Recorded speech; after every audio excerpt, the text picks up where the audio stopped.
Assalamualaikum warahmatullahi wabarakatuh. Marilah kita sama-sama pada malam yang penuh dengan keberkatan ini kita impikan rahmat Allah. Kita impikan agar kita diampunkan segala dosa demi dosa oleh Allah. Marilah kita sama-sama memulakan majlis ilmu kita dengan kita sama-sama membaca Ummul Kitab. Kita hadiahkan kepada junjungan besar Nabi Muhammad sallallahu alaihi wasallam dan juga kepada seluruh kaum qarabahnya, dan tidak ketinggalan juga kepada seluruh sahabat handainya, dan juga kepada orang-orang yang sangat disayangi oleh kita dan mereka sangat menyayangi kita, tetapi mereka sudah pun pergi meninggalkan kita, yang mungkin terdiri pada kalangan ibu ataupun bapa kita, tuan-tuan guru kita, sanak saudara kita, ahli-ahli qaryah yang sudah pun pergi meninggalkan kita, dan juga kepada seluruh kaum muslimin dan kaum musliman. Kita mohon kepada Allah agar Allah Subhanahu wa taala mengampuni mereka dan mengampuni kita semua, mempermudahkan urusan mereka dan juga urusan kita, dan membangunkan mereka dan membangunkan kita sebaris daripada kalangan golongan salafus salih. Al-Fatihah. A'udzu billahi minasyaitonir rajim. Bismillahirrahmanirrahim. Alhamdulillahi rabbil alamin. Ar-Rahmanir-Rahim. Maliki yaumiddin.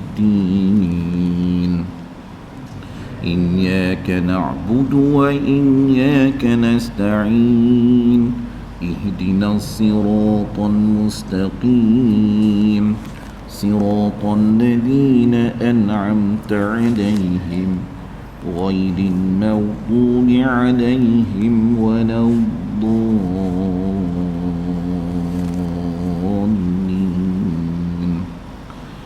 الحمد لله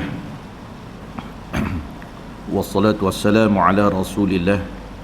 Syahadu an la ilaha illallah wa asyhadu anna muhammadan abduhu wa rasuluh. Allahumma la sahla illa ma ja'altahu sahla wa anta taj'alul hazna idza syi'ta sahla. Ya Allah, tiada kemudahan kecuali apa yang engkau jadikan ianya mudah, dan engkaulah yang menjadikan perkara yang sukar jika engkau hendaki dengan kemudahan. Yang saya hormati pengurusi dan ahli jawatan kuasa masjid, tuan-tuan imam, para asatiz wa asatizah, seterusnya kepada seluruh kaum muslimin dan kaum muslimat, kaum ibu dan juga kaum bapa yang saya hormati dan kasihi sekalian. Alhamdulillah, bersyukur kita kehadrat Allah Subhanahu wa taala pada malam ini, walaupun kita disibukkan dengan pelbagai kesibukan urusan seharian kita, walaupun kita diancam dan dikekang dengan pelbagai kekangan, tetapi kita masih lagi dapat memberikan keutamaan daripada sekalian perkara-perkara yang utama. Tidak ada satu perkara yang lebih utama selain daripada kita mengutamakan perkara yang diutamakan oleh Allah Subhanahu wa taala. Tidak ada satu perkara yang lebih utama di sisi Allah Subhanahu wa taala melainkan perkara yang difardukan, perkara yang diwajibkan oleh Allah Subhanahu wa taala. Kita baru saja selesai menunaikan satu kefarduan yang telah ditetapkan oleh Allah, iaitu menunaikan salat fardu maghrib. Kemudian seterusnya kita meletakkan di dalam satu lagi kefarduan, iaitulah kefarduan menuntut ilmu. Alhamdulillah, Allah gerakkan tubuh badan kita, Allah berikan kekuatan yang luar biasa kepada kita, Allah limpahkan pelbagai limpahan kenikmatan dan juga kemudahan kepada kita dan kelapangan kepada kita untuk kita hadir pada malam ini. Ingatlah bahawa menuntut ilmu ini ia bukan satu perkara yang sunat. Menuntut ilmu ini ia bukan satu perkara yang harus, tetapi menuntut ilmu ini ia adalah merupakan satu kefarduan di antara kefarduan yang paling utama daripada sekalian perkara-perkara yang utama. Dan malahan Rasulullah sallallahu alaihi wasallam menjanjikan dengan ganjaran yang sangat hebat bagi sesiapa yang menghadirkan diri di dalam majlis ilmu, seperti mana yang dirakamkan di dalam kitab hadis 40 Matan Arba'in An-Nawawiyah, kitab yang dihimpunkan oleh Muhyiddin Abu Zakaria Yahya bin Sharaf An-Nawawi. Di antara yang dihimpunkan hadis iaitulah man salaka tariqan yaltamisu fihi ilman sahhalallahu lahu bihi tariqan ila jannah. Barang siapa yang mengadakan satu jalan untuk ia menuntut ilmu, untuk ia mencari ilmu, untuk ia hadir dan duduk di dalam majlis-majlis ilmu, maka sesungguhnya Allah Subhanahu wa taala akan mempermudahkannya baginya satu jalan untuk ia menuju ke syurga Allah Subhanahu wa taala. Jadi insya-Allah malam ni kita akan meneruskan pembacaan kitab yang ditulis oleh Asy-Syahid Muhammad Sa'id Ramadan Al-Buti, iaitu Fiqhus Sirah jilid 1, percetakan Dewan Pustaka Fajar. Kalau tak silap saya, kita telah sampai kepada muka surat 26, nak masuk kepada muka surat 27. Betul ke? Sahih? Jadi seperti mana yang kita semua sedia maklum bahawa musannif, penulis, beliau cuba nak mengajak kita menyingkap iaitu satu rahsia kenapa Allah Subhanahu wa taala telah memilih semenanjung Arab sebagai tapak bagi pancaran agama Islam. Sedangkan kalau kita lihat, ada tamadun demi tamadun yang lebih awal lagi telah muncul sebelum datangnya, iaitu ajaran Islam di kota Makkah, di kota Makkatul Mukarramah itu. Seperti mana yang kita semua sedia maklum bahawa tamadun demi tamadun silih berganti di antara satu sama lain. Seperti mana yang kita semua sedia maklum, di antara tamadun-tamadun yang terawal sekali yang telah muncul, yang mana tamadun-tamadun ini mereka mempunyai iaitu kehebatan demi kehebatan, mereka mempunyai iaitu pembaharuan demi pembaharuan, dan mereka juga memiliki iaitu keagungan demi keagungan. Seperti mana kalau kita lihat di antara tamadun-tamadun yang paling terawal sekali diwujudkan, iaitulah seperti mana tamadun Mesopotamia, yang mana ia sudah pun muncul sejak daripada 3500 sebelum Masihi, di mana walaupun kalau kita lihat tamadun ini adalah merupakan tamadun awal, tetapi mereka sudah pun mula mencipta ilmu-ilmu yang sehingga pada hari ini telah diguna pakai, iaitu seperti mana ilmu astronomi, seperti mana ilmu matematik, seperti mana ilmu penciptaan roda, seperti mana ilmu mencipta batu bata dan juga penciptaan tiang arca. Kemudian telah diganti dengan tamadun yang selepas daripada itu, seperti mana tamadun Mesir Purba, di mana tamadun Mesir Purba ini juga dia mempunyai kekuatan yang tersendiri. Seperti mana yang kita semua sedia maklum, di antara penciptaan tekstil yang pertama sekali bermula daripada tamadun Mesir Purba, iaitu diperbuat daripada pokok papyrus. Kemudian daripada segi seni binaan, sehingga kan keagungan seni binaan, kekaguman seni binaannya, sehingga pada hari ini ianya menjadi satu kajian oleh pengkaji-pengkaji, iaitulah seni bina piramid. Dan malahan kalau kita lihat tamadun Mesir Purba juga, daripada mereka lah telah bermulanya sistem penggunaan kalender dan juga ilmu perubatan dan juga ilmu pengawitan, iaitu mayat-mayat manusia yang dinamakan sebagai mumia. Begitu juga selepas daripada itu muncul pula iaitu tamadun Indus, yang mana kalau kita lihat tamadun Indus ini dia berada iaitu di India, di mana mereka juga mempunyai kepakaran-kepakaran dan mereka juga berjaya membangun sebuah perancangan bandar yang sangat hebat.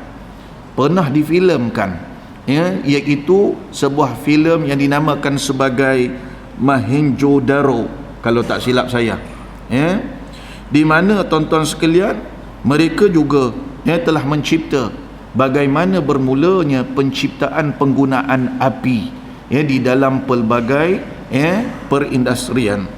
Dan kemudian seterusnya, kalau kita lihat, iaitu selepas daripada itu muncul pula sebuah lagi tamadun, iaitulah tamadun Huangho, iaitulah tamadun negara China, yang mana kalau kita lihat daripada mereka lah bermulanya teknologi gangsa, dan kemudian daripada mereka lah bermulanya iaitu peralatan rumah, dan juga hiasan-hiasan rumah bermula, dan daripada mereka jugalah bermulanya teknologi pembajakan, penciptaan cangkul, penciptaan sabit dan sebagainya. Kemudian tamadun yang terawal ini satu demi satu runtuh, satu demi satu, di mana mereka ini musnah, lalu digantikan dengan tamadun era baru yang dinamakan sebagai tamadun Yunani, yang mana kalau kita lihat apabila bermulanya era tamadun Yunani ini, maka mereka mula menggunakan kaedah penaklukan sebagai salah satu daripada, iaitu kaedah untuk mereka menguasai akan dan juga untuk memperkenal akan kekuatan tamadun mereka itu. Di mana kalau kita lihat tamadun Yunani ini, tuan-tuan sekalian, antara pemimpin yang paling masyhur, yang saya yakin semua daripada kalangan kita mengenalinya, ianya bermula di Macedonia, di mana dia dipimpin oleh seorang pemimpin yang terkenal yang bernama Alexander the Great, di mana melalui kaedah penaklukan, melalui kaedah penjajahan ini, lalu dia telah meluaskan jajahan-jajahan sehinggalah kepada Mesir, Turkmenistan, Samarkand, dan hampir kepada seluruh Mediterranean dikuasai, diletakkan di bawah jajahan Yunani, iaitu beribu pejabat di Macedonia. Kemudian dia telah dikalahkan setelah kematian Alexander the Great.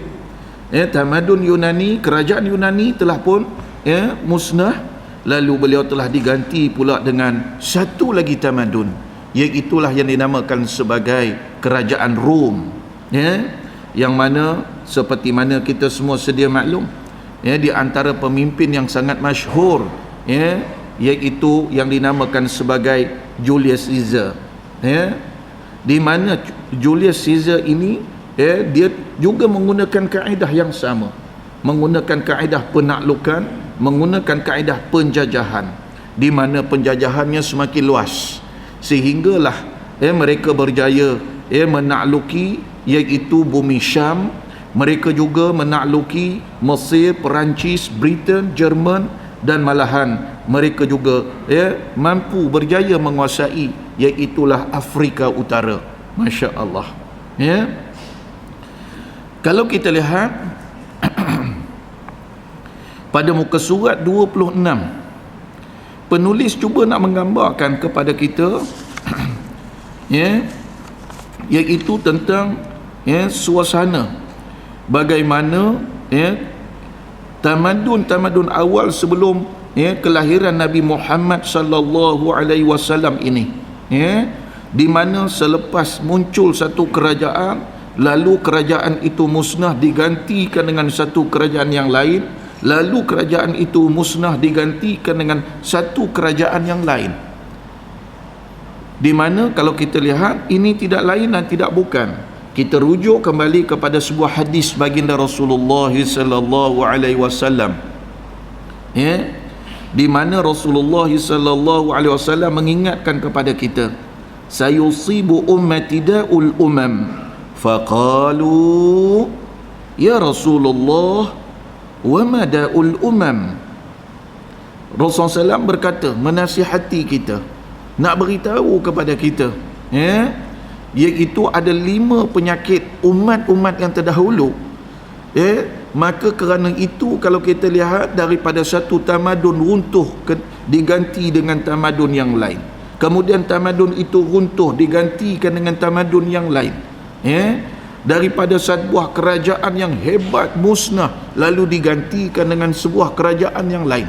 Kerana apa? Rasulullah SAW ingat pada kita, dia kata ada 5 penyakit yang memusnahkan satu demi satu tamadun yang terdahulu, yang memusnahkan satu demi satu kerajaan yang terdahulu.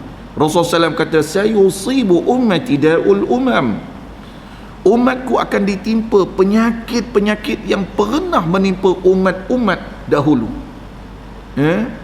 Di mana para sahabat bertanya, ya Rasulullah, wahai Rasul Allah, wa mada'ul umam, apa yang dimaksudkan dengan penyakit-penyakit umat-umat yang terdahulu? Di mana tuan-tuan sekalian, Rasulullah SAW sebut ada 5. Apa dia? Iaitu yang pertama sekali, al-asharu. Apa dia? Iaitulah suka berfoya-foya dan suka bermewah-mewah. Yang kedua, wal bataru, iaitu di mana mereka berlomba-lomba mencari harta sehingga melampau-lampau, kekayaan yang melampau-lampau. Kemudian tuan-tuan sekalian, wattakathuru wattanajushu fid dunya, masya-Allah, di mana mereka tipu menipu disebabkan kerana mereka nak menguasai akan dunia. Kemudian bukan itu sahaja, mereka akan saling bermusuh-musuh, saling berpecah-pecah, wa tabaghudu wa tahasudu hatta yakunal bagh, iaitu apa dia? Mereka saling bermusuh-musuh, saling berpecah-pecah, saling berperang di antara satu sama lain, saling jatuh-menjatuh di antara satu sama lain, saling adu domba di antara satu sama lain. Mereka tidak mahu bersatu. Kemudian mereka saling dengki-mendengki. Di mana tuan-tuan sekalian, kalau kita lihat penyakit-penyakit inilah yang sedang menjangkiti kita pada hari ini. Di mana tuan-tuan sekalian, sebab itu kalau kita lihat tuan-tuan sekalian, apabila penyakit-penyakit ini tuan-tuan sekalian menjangkiti kita, tuan-tuan sekalian, maka nescaya di mana kerajaan yang dibina oleh kita pada hari ini juga tak mustahil ianya juga akan runtuh, tuan-tuan sekalian. Baik, jadi pada malam ini cuba kita lihat bagaimana tuan-tuan sekalian sikap yang menyebabkan satu demi satu kerajaan runtuh, satu demi satu kerajaan runtuh, dan di akhir sekali tuan-tuan sekalian Allah telah menghantarkan iaitu satu gagasan yang dinamakan sebagai gagasan Islam, yang mana tuan-tuan sekalian akhirnya agama Islam ini telah mewujudkan sebuah kerajaan, yang mana kerajaan ini tuan-tuan sekalian ia akan berterusan sampailah hari kiamat. Tuan-tuan sekalian, ia akan menjadi contoh tauladan kepada seluruh manusia. Seperti mana kalau kita lihat di mana penulis menyatakan mengikut apa yang ditegaskan oleh Al-Imam Asy-Syarastani dalam kitabnya yang berjudul Al-Milal wa Al-Nihal, terdapat di antara ajaran agama Mazdak. Ajaran agama Mazdak ni ajaran agama yang dianuti oleh empayar Parsi pada waktu itu, tuan-tuan sekalian, di mana mereka mempunyai kefahaman iaitu kebebasan terhadap kaum wanita yang tiada hadnya, di mana tuan-tuan sekalian, bagi mereka tuan-tuan sekalian, kaum wanita ini umpama seperti mana harta benda, ya, yang mana tuan-tuan sekalian boleh dimiliki dan boleh berpindah milik, ya. Tak ubah seperti mana pemilikan air, tak ubah seperti mana pemilikan api, tak ubah seperti mana pemilikan rumput, di mana semua manusia boleh berkongsi tanpa ada sekatan. Masya Allah, ya. Sehingga kan kalau kita lihat tuan-tuan sekalian, Raja Parsi, ya, pada waktu itu iaitulah, ya, Yazdarjid, yang mana dia telah pun mengahwini akan anak perempuan dia sendiri. Jadi tuan-tuan sekalian, di mana apabila manusia, tuan-tuan sekalian, menjadikan nafsu bertuhankan kepada nafsu, tuan-tuan sekalian, bermaharajalela, akhirnya menyebabkan menjadi rosaknya, ya, sesebuah, ya, komuniti itu, ya, rosaknya sesebuah, ya, masyarakat itu. Dan kemudian seterusnya kalau kita lihat, ya, begitu juga kerajaan Romawi, kita tengok muka surat 26. Begitu juga kerajaan Romawi, di mana kerajaan Romawi ini juga mereka begitu meluap-luap dengan jiwa dan semangat penjajahan dan bergelut dengan persengketaan agama dengan pihak Kristian negeri Syam dan juga Mesir. Ia bergantung penuh kepada kekuatan angkatan tenteranya, cita-cita penjajahannya, ya, yang berkobar-kobar di dalam rangka percubaan memodernisasikan agama Kristian. Masya Allah, ya, untuk disesuaikan dengan matlamat dan cita-cita serta kemahuannya.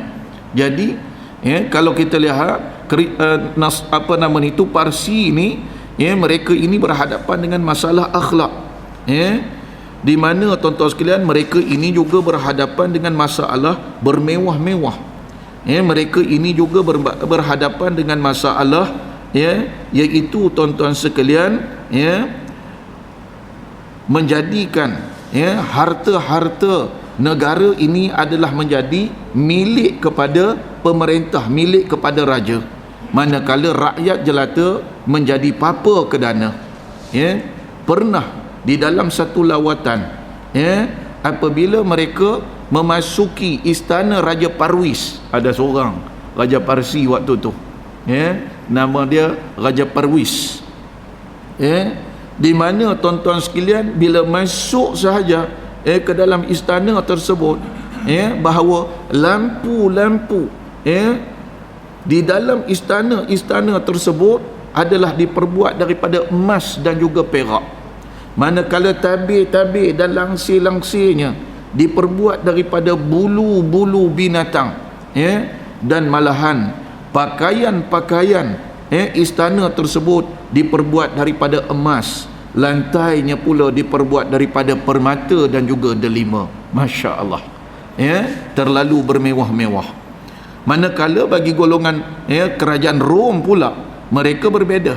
Mereka lebih mengutamakan kepada penjajahan, mereka, ya, terlalu gila kepada perang, ya, mereka sukakan kepada peperangan, ya. Maka sebab itu kalau kita lihat tuan-tuan sekalian, ya, apabila faktor peperangan demi peperangan yang mereka lakukan ini akan menyebabkan tuan-tuan sekalian, mereka telah mencipta banyak musuh-musuh, dan akhir sekali tuan-tuan sekalian, musuh-musuh itu telah bergabung dan telah berjaya meruntuhkan kerajaan Rom itu sendiri.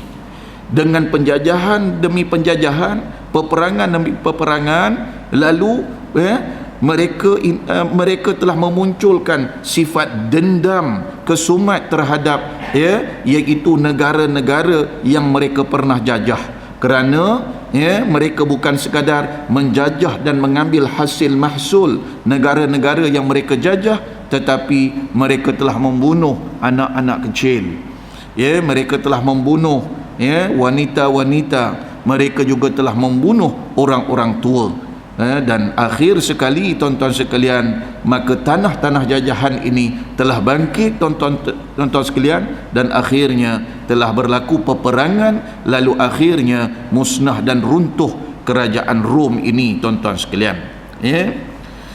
Begitu juga kalau kita lihat, ya, penulis menyebut lagi, ya, Jika kita lihat pula, iaitu satu lagi tamadun yang dinamakan sebagai Greek Tour, dan juga iaitu negara India, di mana Greek Tour dan juga India ini mereka pula iaitu terkenal dengan lautan khurafat, dengan lautan khurafatnya.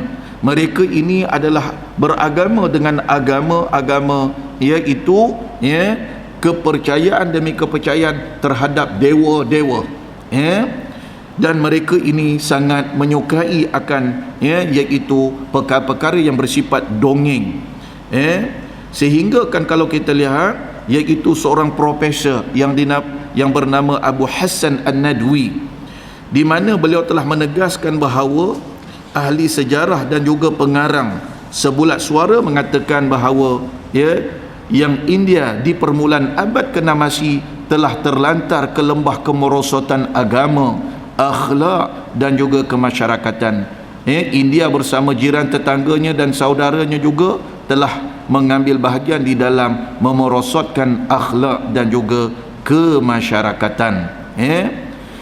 Lalu penulis sebut pula daripada muka surat 27, perlu kita ketahui bahawa anasir-anasir, punca-punca, sebab-sebab yang menyeret bangsa-bangsa ini ke lembah kerosakan, perpecahan, ialah tidak lain dan tidak bukan adalah disebabkan kerana iaitu kemajuan tamadun yang mereka cipta itu adalah kemajuan tamadun yang hanya berasaskan kepada mata benda, iaitu material semata-mata. Tamadun ini telah tidak mengambil contoh-contoh maknawi dan akhlak yang sempurna sebagai landasan dan juga asas kemajuan. Tamadun dan kemajuan kebendaan dengan aneka sebab akibat yang timbul darinya hanyalah tidak lebih daripada satu jalan semata-mata, iaitu satu jalan yang tidak akan dapat memberi apa-apa erti. Lantaran ketandusan fikiran yang waras dan contoh yang sempurna yang benar-benar dapat dihayati, maka tamadun dan kemajuan itu telah membawa kehidupan manusia mengalir ke tasik kecelakaan dan juga huru-hara. Kalau kita lihat apa yang disebut di dalam sebuah kitab Fiqh Al-Harakah fi Siratin Nabawiyah, Masya Allah, indah bahasa dia tuan-tuan sekalian. Di dalam kitab Fiqh Al-Harakah fi Siratin Nabawiyah, dia kata zaman itu, tamadun itu, ia adalah merupakan zaman jahiliyah yang mana menjadikan seluruh dunia ini adalah sebagai pentas untuk menegakkan kezaliman. Waktu itu tuan-tuan sekalian tidak ada satu peraturan, melainkan mereka akan menggunakan peraturan rimba menjadi amalan hidup manusia, di mana hampir keseluruhan di dalam kesesatan dan juga penyelewengan. Manusia waktu itu mereka sudah tidak kenal lagi akan Allah, tidak kenal lagi Tuhan. Sedangkan kalau kita lihat sebelum itu telah turun Nabi demi Nabi, Rasul demi Rasul. Bermula dengan iaitu tuan-tuan sekalian Nabi Ibrahim AS, di mana Allah turunkan Suhuf Ibrahim. Kemudian diturunkan pula selepas daripada itu tuan-tuan sekalian iaitu Nabi Ishaq, Nabi Yaqub. Lepas seorang Rasul demi seorang Rasul, seorang Nabi demi seorang Nabi, untuk ajak manusia ini kepada iaitu kepada Allah, kepada Tuhan. Tetapi tuan-tuan sekalian, pada waktu itu tamadun yang wujud pada waktu itu tuan-tuan sekalian, mereka sudah berada di dalam kesesatan dan juga penyelewengan. Waktu itu mereka sudah tidak lagi mengenal akan Tuhan, nafsu bermaharajalela, dan malahan pada waktu itu mereka berhadapan dengan krisis nilai yang dahsyat. Orang-orang baik dianggap jahat, orang-orang jahat pula dianggap baik. Pada waktu itu tidak ada lagi istilah yang dinamakan sebagai amar ma'ruf nahi mungkar. Raja-raja pada waktu itu, pemimpin-pemimpin pada waktu itu menganggap diri mereka sebagai Tuhan, sedangkan rakyat menjadi hamba abadi mereka. Rakyat dipaksa memberi ketaatan mutlak kepada raja-raja dan kepada pemimpin-pemimpin. Jadi tuan-tuan sekalian, maka pada waktu itu tuan-tuan sekalian, apabila kesyirikan berleluasa, tuan-tuan sekalian, ingat bahawa inilah yang disebut oleh Allah Subhanahu wa taala, tuan-tuan sekalian, salah satu sebab dan punca Allah memusnahkan satu demi satu kaum, satu demi satu tamadun, satu demi satu kerajaan. Seperti mana kalau kita lihat, sebelum ini tuan-tuan sekalian, pernah muncul kaum-kaum yang hebat, kaum-kaum yang mempunyai tamadun yang hebat. Seperti mana kalau kita lihat, kalau di dalam sirah Islam pula, seperti mana kaum Nabi Nuh alaihi salam. Kemudian begitu juga dengan kaum Ad. Begitu juga kalau kita lihat dengan kaum Thamud. Tetapi mereka semua ni tuan-tuan sekalian telah dimusnahkan oleh Allah Subhanahu wa taala. Allah Subhanahu wa taala berfirman, "Lau kana fihima alihatun illallahu la fasadata." Sekiranya adalah di langit dan juga di bumi Tuhan-Tuhan selain daripada Allah Subhanahu wa taala, nescaya ia akan rosak binasalah.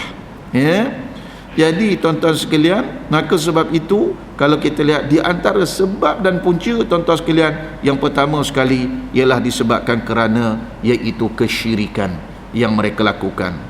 Dan kalau kita lihat pula di antara faktor seterusnya, tuan-tuan sekalian, mengapa musnahnya satu kaum kepada satu kaum, satu tamadun kepada satu tamadun, yang kedua ialah tak lain disebabkan kerana iaitu berlakunya kezaliman yang berleluasa, berlakunya pengkhianatan secara berleluasa terhadap harta-harta negara. Jadi kalau kita lihat, ini adalah merupakan di antara punca demi punca yang menyebabkan sesebuah negara itu dimusnahkan oleh Allah Subhanahu wa taala, dan sesebuah negara itu di mana tuan-tuan sekalian runtuh. Dan tambahan pula kalau kita lihat tuan-tuan sekalian, di mana apabila kita telah melihat tadi pengkisahan berkaitan dengan iaitu satu empayar kepada satu empayar, satu tamadun kepada satu tamadun, lalu tuan-tuan sekalian, maka setelah itu barulah munculnya di semenanjung Arab, di mana Allah telah menurunkan iaitu agama yang sangat mulia, agama yang sangat diredai olehnya, agama yang sangat suci, iaitulah agama Islam. Lalu penulis cuba nak beritahu pada kita, mengapa Allah pilih, mengapa Allah Subhanahu wa taala tak pilih iaitu tuan-tuan sekalian, di tengah-tengah empayar yang besar munculnya Nabi Muhammad sallallahu alaihi wasallam. Mengapa Allah tak turunkan Nabi Muhammad sallallahu alaihi wasallam itu di tengah-tengah empayar Romawi yang sangat hebat? Mengapa Allah tak turunkan, tak lahirkan iaitu Nabi Muhammad sallallahu alaihi wasallam iaitu di tengah-tengah empayar Parsi yang sangat hebat itu? Mengapa Allah Subhanahu wa taala tak turunkan iaitu di tengah-tengah empayar Yunani yang sangat hebat itu? Tetapi Allah Subhanahu wa taala telah pun melahirkan Islam itu tidak di utara, tidak di selatan, tetap tidak di timur dan tidak di barat, tetapi Allah Subhanahu wa taala telah memilih iaitu semenanjung Arab untuk diturunkan iaitu agama Islam yang sangat mulia, Nabi Muhammad sallallahu alaihi wasallam yang sangat mulia itu. Kenapa? Why? Ni penulis cuba nak cerita dekat kita ni. Di mana tuan-tuan sekalian, penulis mengatakan iaitu tidak lain dan tidak bukan adalah disebabkan ni saya cuba nak pemudahkan. Yang pertama sekali tuan-tuan sekalian, kita sebagai orang yang beriman kepada Allah, mengapa Allah tak pilih? Kita jangan duk pecah kepala. Ngapalah Allah tak pilih Islam ini di tengah-tengah empayar yang hebat, iaitu empayar Rom ataupun empayar Parsi, di mana pertama sekali tuan-tuan sekalian kerana ia adalah merupakan ketentuan daripada Allah. Di mana tuan-tuan sekalian sejak bumi ini dicipta, Allah telah menetapkan iaitu bumi untuk Allah turunkan Islam itu ialah di Makkah. Seperti mana Allah Subhanahu Wa Taala sebut, inna awwala baiti wudi'a lin-nasi lilladhi bi Bakkah mubarak. Allah Subhanahu Wa Taala sebut tuan-tuan sekalian di dalam surah Al-Imran, di mana Allah Subhanahu Wa Taala kata, inna awwala baiti wudi'a lin-nasi lilladhi bi Bakkah mubarakah. Apa dia? Sesungguhnya rumah yang pertama sekali yang dibangunkan untuk manusia beribadat kepada Allah Subhanahu Wa Taala, iaitulah Baitullah di kota Bakkah, di kota Mekah. Jadi maknanya tak mungkin Allah nak lahirkan Nabi Muhammad sallallahu alaihi wasallam itu di Macedonia. Tak mungkin Allah Subhanahu Wa Taala iaitu nak lahirkan Nabi Muhammad sallallahu alaihi wasallam ini tuan-tuan sekalian di tempat-tempat yang lain. Tetapi Allah telah menetapkan berasaskan kepada wahyunya, iaitu Allah akan lahirkan Islam itu, Allah akan pancarkan Islam itu, Allah akan iaitu lahirkan Nabi Muhammad sallallahu alaihi wasallam, iaitu nabi yang terakhir itu, iaitulah tempatnya, iaitu dah di kota Mekah. Itu yang pertama. Yang kedua, kenapa Allah pilih Semenanjung Arab? Yang kedua ialah kerana Semenanjung Arab ini dia berada betul-betul di tengah-tengah empayar yang besar, empayar yang maju, empayar yang kaya raya. Kalau kita lihat tuan-tuan sekalian, kalau empayar yang besar di timur, nama dia ialah Kerajaan Parsi, di mana raja-rajanya digelar sebagai Kisra, ataupun juga digelar dengan gelaran Empayar Sasan, sahabat-sahabat semua, tuan-tuan semua, ibu-ibu dan bapa sekalian dah pernah belajar ni. Kita dah pernah belajar dulu, kita pernah belajar sejarah ni. Di mana tuan-tuan sekalian kalau kita lihat Empayar Sasan atau Empayar Parsi ini tuan-tuan sekalian, dia meliputi daripada Laut Hitam, Laut Kaspia di Rusia, termasuk Samarkand, sempadan India, sehinggalah kepada iaitu Sungai Furat dan juga Sungai Dajlah, iaitu sekarang ni berada di kawasan Iran dan Mesir, di situ. Iran dan juga Iraq, Mesir pula, Iran dan juga Iraq, Sungai Furat dan juga Sungai Dajlah. Manakala tuan-tuan sekalian ada satu lagi empayar di sebelah barat, timur Empayar Parsi, barat iaitu Empayar Romawi, di mana Romawi ni dia terpecah kepada dua, di mana ada Romawi Timur, ada Romawi Barat. Yang digelar, kalau Romawi Timur ni dia gelar sebagai Byzantine, Byzantine, di mana pusat pemerintahannya ialah di Konstantinopel. Hari ini dia digelar dengan apa? Istanbul, betul? Dia digelar dengan Istanbul. Itu adalah merupakan pusat pemerintahan kepada kerajaan Romawi Timur, Istanbul. Manakala tuan-tuan sekalian bagi Romawi Barat, Romawi Barat pula, di mana pusat pemerintahnya ialah di Rom, Itali. Masya-Allah. Jadi tuan-tuan sekalian kalau kita lihat, Semenanjung Arab ni pula dia tidak timur dan dia tidak di barat, tapi dia berada di tengah-tengah tuan-tuan sekalian. Kalau kita lihat Romawi ini, mereka beragama dengan agama Nasrani. Mereka sudah ada kitab-kitab suci mereka sendiri. Manakala bangsa Parsi pula mereka beragama dengan agama Majusi. ataupun agama Mazdak. Mereka ini penyembah api yang tegar, di mana tuan-tuan sekalian, kalau kita lihat kenapa Allah tak turun ke timur, Allah tak turunkan agama Islam ini ke barat.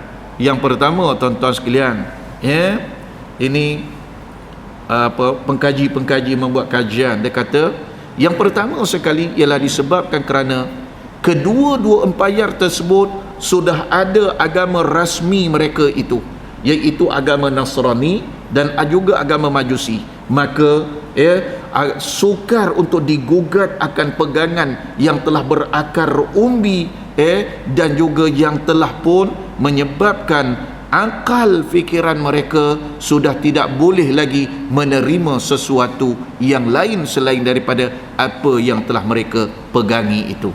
Ni salah satu sebab. Sebab tuan-tuan sekalian, kalau kita tengok, Rom, mereka sudah ada agama rasmi mereka, sudah berakar umbi agama rasmi itu. Manakala Majusi pula mereka juga mempunyai agama mereka sendiri, sudah berakar umbi. Maka kalau kita lihat di antara iaitu timur dan barat ini, Allah munculkan agama Islam kepada bangsa, kepada kepada orang-orang Arab yang berada di tengah-tengah, yang mana kerana apa tuan-tuan sekalian, mereka ini adalah merupakan bangsa yang masih tidak mempunyai satu agama yang dianuti oleh mereka, agama rasmi yang dianuti oleh mereka. Yang kedua, apa sebab dia? Yang kedua disebabkan kerana tuan-tuan sekalian, bangsa Parsi ini dan juga bangsa Romawi ini, mereka ni bangsa yang maju, mereka ni bangsa yang kaya raya, bangsa yang sudah mempunyai tamadun yang sangat hebat. Maka jika Nabi Muhammad sallallahu alaihi wasallam diturunkan kepada mereka ini, maka tak nampaklah kehebatan Nabi Muhammad sallallahu alaihi wasallam. Betul tak? Kalau contohlah tuan-tuan sekalian, orang kaya duduk dekat Bukit Jana ni, ini Bukit Jana ni, dia kaya, dia duduk dekat Bukit Jana, tak nampak kaya dia tuan-tuan sekalian, sebab orang sini semua kaya belaka. Betul tuan-tuan sekalian? Contoh.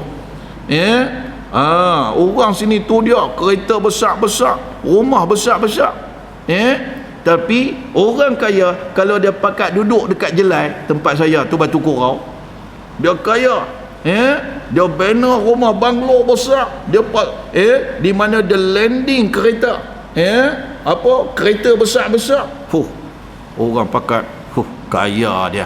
Tapi kalau dia duduk dekat Bukit Jannah, pandang pun tidak, sebab semua kaya. Orang sebelah pakai Mercedes, orang sebelah pakai pakai BMW, sebelah lagi kan pakai Porsche. Apa dah? Contoh. Betul ke? Kalau tak betul minta maaf lah.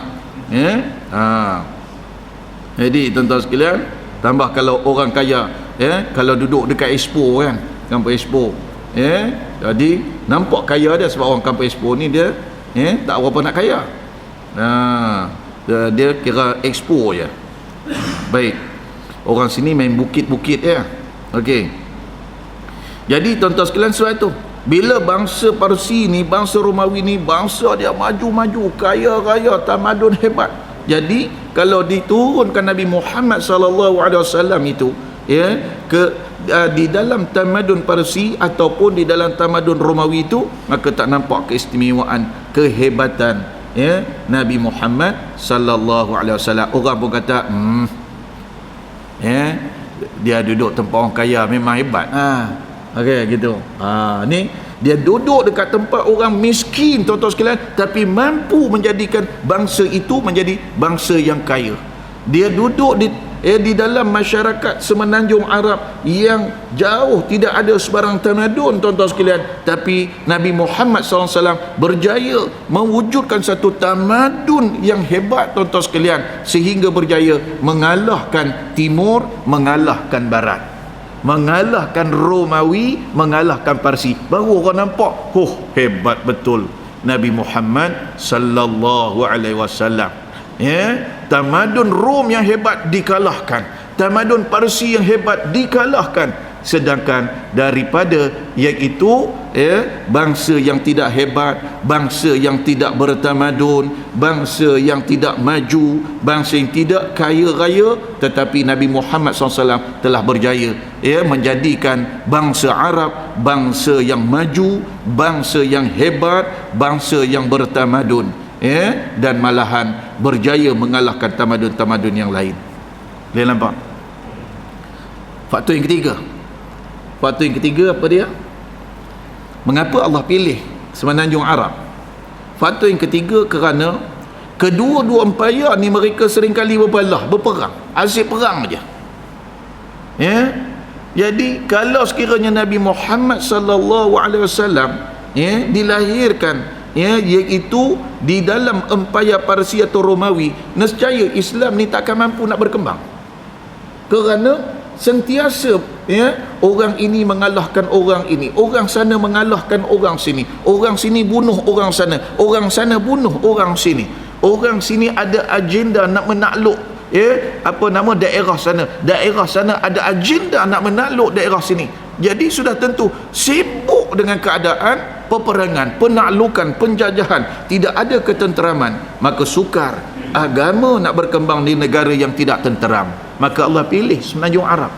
Waktu itu Semenanjung Arab nak bandingkan dengan iaitu empayar Parsi dengan empayar Rom, di mana Semenanjung Arab berada dalam keadaan ketenangan. Sebab itu kalau kita tengok penulis sebut pada muka surat 27, Semenanjung Arab di masa itu merupakan satu kawasan yang tenang, jauh dan terpencil daripada gejala-gejala huru-hara tadi. Bangsanya langsung tidak pernah merasai kemewahan seperti mana Parsi yang boleh membawa mereka ke arah kerosakan dan keruntuhan akhlak, dan tidak pula mengagung-agungkan kekuatan ketenteraan yang boleh menyebabkan mereka menjajah negara-negara di sekitarnya. Mereka juga tidak menganuti falsafah dan ideologi yang beraneka ragam seperti mana Greek tua yang menyebabkan mereka menjadi mangsa kepada dongengan dan juga khurafat. Tabiat semula jadi mereka ini tak ubah seperti bahan mentah. Nampak penulis sedap dia guna bahasa. Penulis kata apa dia? Tabiat yang dimiliki oleh Semenanjung Arab itu seolah-olah seperti mana bahan mentah yang belum pernah dilebur di mana-mana dapur, dicorak di mana-mana acuan, seolah-olah di situ terbayang di layar penghidupan mereka seorang manusia semula jadi yang bersih, mempunyai kemahuan yang kuat ke atas pembentukan manusia yang terpuji, yang mempunyai sifat-sifat amanah, pemurah, suka menolong dan bencikan kepada kezaliman. Jadi tuan-tuan sekalian, kalau kita tengok di antara faktor yang lain tuan-tuan sekalian, iaitu ada nanti sampai nanti, iaitu antaranya ialah faktor alam semula jadi Semenanjung Arab itu yang menyebabkan ianya sangat bersesuaian untuk diturunkan agama Islam itu di situ. Jadi saya fikir insya-Allah kita sampai muka surat 28. Saya fikir bulan depan kita boleh habiskan kita boleh habiskan nanti insya-Allah muka surat 28 kita akan sampai kepada surah Al-Baqarah tersebut. Boleh ni dah masuk aturan kan? Jadi saya rasa itu saja yang dapat saya sampaikan. InsyaAllah kita akan sambung nanti kuliah kita, pengajian kita pada siri-siri kuliah yang akan datang. Ada tak sebarang pertanyaan? Sila, tafadhal.